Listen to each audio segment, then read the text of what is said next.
They used to put gold, accessories, pearls, sometimes may mga bugas, yuta, at tali. Okay? Yuta represents land or lote. Wala pa may mga land na ikintinaan ito. Yeah. Kung ginayin mo na sa mga tiguangan, tungkol sa ilang itanin mo na hinakuha. Okay, and tali represents animals. So, pwede silahan ng mga kambing, kalabaw, kabayo, pero bawal ang baboy, kay Musliman. Karamasan ng mga Muslim. Siyempre, pag may kasal, lagi kaon. We have not alam for the food trade. So, kaya siya kadako. So, after the ceremony, magsalo-salo na lang sila. So, magkapalibot na lang, then either magkinamot, mag-Google fight. So, paano siya makuha? That's it. So, di lang Pinoy, di lang Pilipinas, pati mga other Muslim countries na kaya.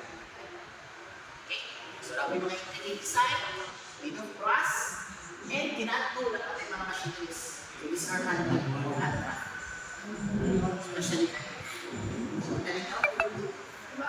Carved sa mga gana, palikato, box na lang.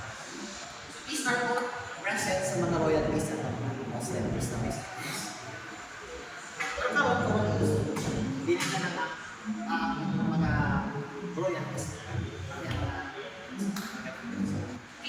So, ganito may conversion ng budget na nagkulangan. Ayaw kayo.